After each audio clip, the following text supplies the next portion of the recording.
Assalamualaikum warahmatullahi wabarakatuh. Wilujeng Sumping Sadayana. Ya, selamat datang di channel Mang Acuy Ngadongeng. Alhamdulillah kali ini Mang Acuy bisa bikin video lagi, video konten kembali. Tetapi kali ini Mang Acuy tidak membuat video konten tentang review-review film. Mang Acuy sekarang mau membuat video konten tentang cerita atau mendongeng sebuah cerita yang ceritanya agak mistis gitu ya. Mang Acuy sendiri ketika mendengarkan cerita ini ya agak sedih sih ya, karena Mang Acuy takut. Tapi nggak apa-apa deh. Yang penting di sini Mang Acuy di sini Mang Acuy menghibur ya buat rekan-rekan di sini semua yang suka dengan film horor. Mari kita dengarkan untuk ceritanya ya.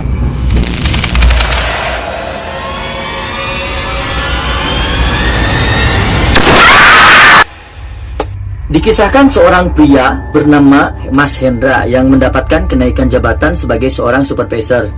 Namun dia dipindahkan atau dimutasi ke tempat yang jauh di daerah Jawa Tengah, tapi saya nggak nyebutin kotanya apa, ya, agar privasi gitu kan ya. Nah, dia pun berangkat dengan menaiki kereta. Di dalam perjalanan seperti biasa, dia tidak merasakan ada hal yang aneh, yang nantinya dia pun akan mengalami pengalaman yang paling menyeramkan dalam hidupnya itu. Nah, sesampainya di kota tujuan, Mas Hendra dijemput oleh Bapak Santo. Bapak Santo ini tidak lain adalah manajer pabrik gula itu, ya, gula tersebut, dan bergegas menuju ke tempat lokasi pabrik barunya itu, pabrik gula ya, Sesampainya mereka di tempat tujuan, mereka melintasi pabrik tempat kerja mereka yang terlihat tua dan sangat menyeramkan. Namun Mas Hadi tidak menghiraukan hal tersebut. Akhirnya mereka pun sampai dan tiba di rumah dinas yang disediakan oleh perusahaan untuk Mas Hendra dan Om Ardi yang kebetulan dan Om Santo dan Pak Santo yang kebetulan Pak Santo pun sendiri menempatinya. Rumah dinas peninggalan Belanda yang mempunyai suasana yang tidak kalah menyeramkan dengan pabrik gulanya itu yang notabene memang semua properti itu adalah bekas pabrik zaman kolonial Belanda yang dialih milikan ke Pemda setempat. Hari berganti dan tak terasa Mas Hendra sudah seminggu tinggal di rumah dinas itu dan bekerja di pabrik tua tersebut. Tapi tidak ada keanehan atau hal ganjil yang terjadi padanya. Nah, singkatnya, suatu malam Pak Santo pamit. Katanya beliau sudah mengurus cuti dan rencananya mau pulang ke kampung untuk menemui istri dan anaknya. Nah, disinilah Mas Hendra akan ditinggal di rumah itu sendirian. Sebelum Pak Santo pergi, beliau berpesan, "Jang, lamun siang adenge suara-suara anu teu puguh, gue tinggal sare ku sia molornya tong keluar," gitu katanya. Jadi artinya kalau kamu dengar suara apa aja, nggak usah keluar, tinggal boboai. Ya, Mas Hendra pun cuman cengut-cengut ya, bilang. Beliau bertanya lebih rinci, nggak bertanya lagi kenapa Mas Santo tuh bilang seperti itu. Mungkin hanya pesan biasa-biasa saja, pikir Mas Hendra. Rupanya bukan sekedar pesan biasa, rupanya itu bukan sekedar pesan biasa, melainkan sebuah peringatan dari Bapak Santo. Malam semakin larut, Mas Hendra duduk di teras menikmati semilir angin malam, berkawan segelas kopi dan rokok atau udut. Beliau memandang ke arah kiri dan kanan, namun sepi. Pak Santo pun sendiri pernah bilang, samping kiri kanan rumah ada penghuninya, tapi Mas Hendra tidak pernah berjumpa sama sekali dengan penghuni-penghuni itu. Ya, mungkin berpikir dia bahwa mungkinlah sudah tidur gitu kan, pikir Mas Hendra. Dan di daerah dekat lapangan tenis pabrik ada sebuah rumah Belanda tua yang sudah lama tak terpakai dan tak berpenghuni, yang Mas Santo bilang kepada Mas Hendra. Kemudian malam pun semakin larut. Suara hewan malam terdengar semakin riuh, krik, krik, krik gitu. Ketika Mas Hendra bersiap mau masuk ke dalam rumah, beliau dikejutkan oleh suara asing yang tiba-tiba melintas. Itu adalah suara ringkikan kuda. Mas Hendra kaget, bagaimana bisa ada seekor kuda di tempat ini, kata Mas Hendra. Namun rupanya tidak hanya sekali, namun berkali-kali. Jadi beliau mengambil senter dan jaket ya, karena namanya juga orang penasaran. Dan tambah penasaran, akhirnya beliau pun mencari di mana sumber suara itu. Tanpa Mas Hendra sadari, beliau meninggalkan perumahan dinas pabrik itu dan melangkah melewati jalanan sepi.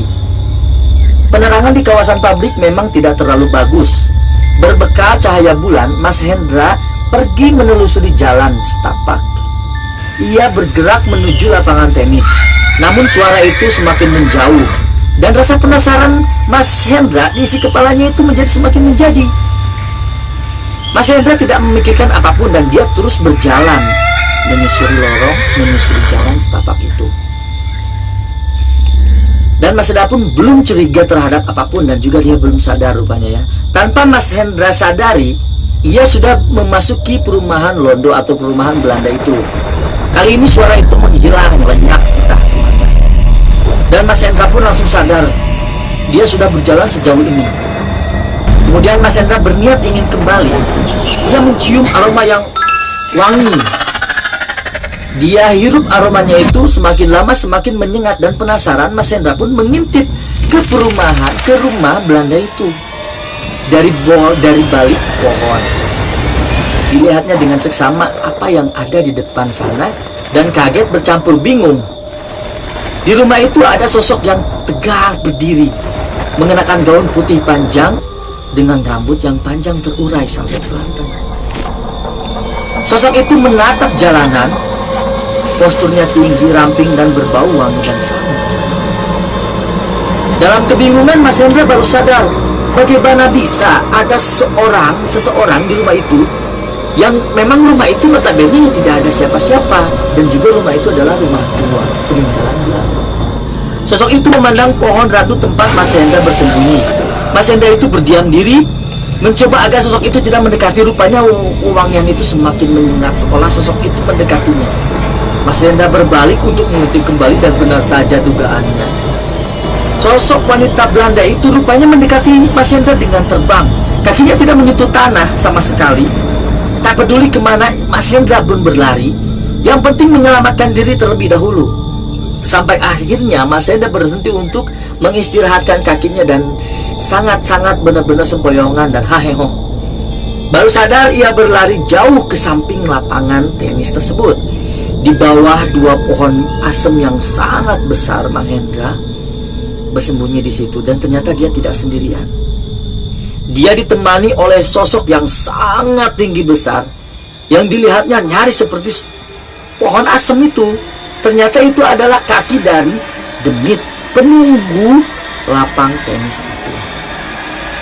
Tanpa pikir panjang, Mas Hendra kembali berlari, terus berlari terengah sampai tidak memikirkan apapun. Dia terus berlari menyelamatkan diri.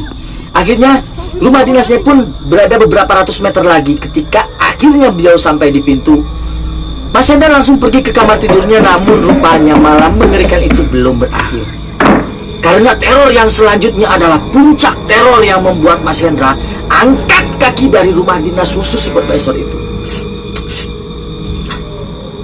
Tepat di jendela, Mas Hendra mendengar seseorang memanggil-manggil. Mas, tolong mas. Kaget bercampur takut, Mas Hendra menjauh dari jendela. Namun suara itu semakin nyaring karena sepertinya tidak hanya satu suara, melainkan seperti bersama-sama banyak suara. Mas Hendra lari ke ruang tamu.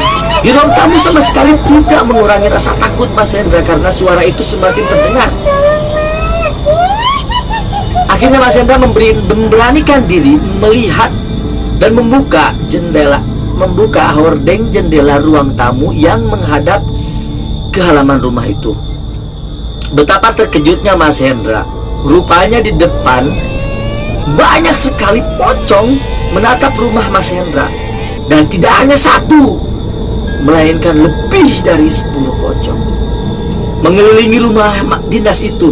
Mereka terus meminta tolong, selamatkan mereka. Semalam suntuk, dan ketika azan subuh berkumandang, pocong itu pun akhirnya lenyap.